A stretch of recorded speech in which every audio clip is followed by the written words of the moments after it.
మనసు గోమతీ నది నుండి మరలిరాదు, బుద్ధి లలితాంబయొసగు వాక్శుద్ధి కోరు, ఆత్మ నీలోన రమియించు అభినతించు, లంకెపడెనిట్లు నైమిస వెంకటేశ. 21వ శతక పద్యాన్ని ఇప్పుడు మనం తెలుసుకుంటున్నాం కదా. ఎవరైనా సరే ఒక్కసారి ఇక్కడకు వచ్చారంటే ఇక మన మనస్సు ఆ గోమతీ నది దగ్గరే ఉండిపోతుంది. లలితాదేవి మందిరంలోనే మన బుద్ధి నిలిచి ఉంటుంది. ఆత్మజ్ఞానము కలిగి పరమానందము కలుగుతుంది.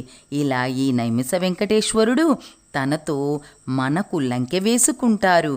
అలా మన నైమిసారణ్యములో మన వెంకటేశుడు మనల్ని ఎంతో ప్రేమగా లాలనగా తన బిడ్డల్ని దగ్గరికి తీసుకుంటారు. 22వ శతక పద్యము. నడుము వంగిన వృద్ధులు నడిచినటులా నెమలి గుంపులు పోవుచు నిన్ను తలచి, గొణుగు గోవింద నామాలు మననమట్లు వివిధ శబ్దేశ నైమిస వెంకటేశ. ఈ నైమిసవనంలో నెమలి గుంపులు కురు కురు కురు కురు కురు కురు అంటూ వెళుతుంటే అవి వెళ్ళే పద్ధతి చూస్తే నడుము వంగిన వృద్ధులు ఇలా కర్ర పట్టుకొని చిన్నగా వంగి నడుస్తారే, అలా నడుస్తున్నట్టు కనిపిస్తుందంట.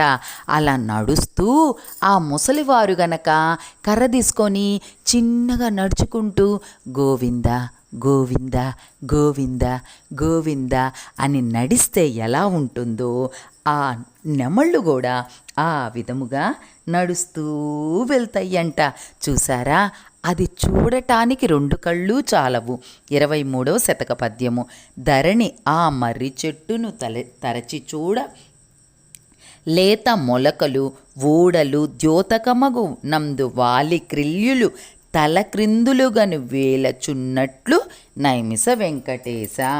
ఆ మర్రి చెట్టు కొమ్మలికి వేలాడే చిన్న ఓడల మొలకలు చూస్తుంటే వాళ్ళ కళ్యం మహాముళ్ళు తల క్రిందులుగా వేలాడుతూ తపస్సు చేస్తుంటారంట. అంటే ఏంటంటే వారు చిన్న బొటిని వేలు అంతే ఉంటారంట. వారు చెట్లకి అంటుకొని తల క్రిందులుగా తపస్సు చేస్తారంట. మరి అలా చెట్ల కొమ్మలకి తలకిందులుగా వేలాడుతూ తపస్సు చేస్తుంటే వారికి ఆ మనసులో భగవంతుడు నిలిచిపోయి వారికి అంత శక్తి కలుగుతుంది. 24వ శతక పద్యము. పచ్చతనమెల్ల పచ్చల పతకములుగా వృక్ష నారాయణుడిట ప్రత్యక్షమౌను, వచ్చి చూడుడు జనులార వనముననుచు పెట్టలరచెను నైమిస వెంకటేశ.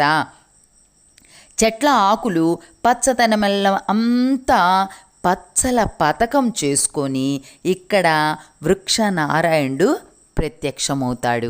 మనం ఇంత చెప్పుకున్నాం కదా, చెట్టులో భగవంతుడు ఉన్నాడు అని. ఆ స్వామిని వచ్చి చూడమని పిలుస్తున్నట్టుగా పిట్టలంట పిలుస్తాయంట. కూ కూ అంటూ పిలుస్తూ అందరితో చెప్తున్నాయంట, ఈ చెట్లో భగవంతుడు ఉన్నాడు, వచ్చి నమస్కరించుకోండి అని. వాటి యొక్క పలుకులు మనకి అలా అనిపిస్తాయి. 25వ శతక పద్యము. చెట్టును నిన్ను చూచినట్టులుండు, ఒట్టు నీ గాలి గుండెను తట్టుచుండు, ఆత్మ గుట్టంతయు తెలిసినట్లుండు, వృక్ష లక్ష్మీస నైమిస వెంకటేశ. ప్రతి చెట్టులో వృక్షనారాయణుడే కనిపిస్తున్నాడు. ఆ చెట్ల మించి వచ్చే గాలి చూసారా, ఆ చెట్ల మీద గాలి వస్తుందే మన హృదయానికి పవిత్రంగా అనిపిస్తుంది. మనము ఇంట్లో 4 తలుపులు వేసుకొని గాలి పీలుస్తుంటే ఒళ్ళు మనకే చెమట వాసనగా అనిపిస్తుంది తర్వాత.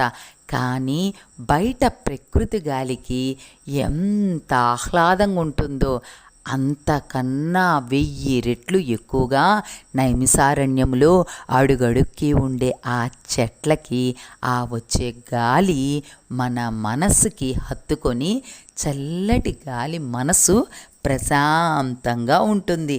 అసలు ఆ వాతావరణమే మనకి ఆత్మబోధ చేస్తుంది. ఈ విధముగా నైమిసారణ్యములో మనము ప్రతి శ్లోకములో నైమిస వెంకటేశ్వరుడు కొలువై కూర్చున్నాడు. ఓం నమో నైమిస వెంకటేశ.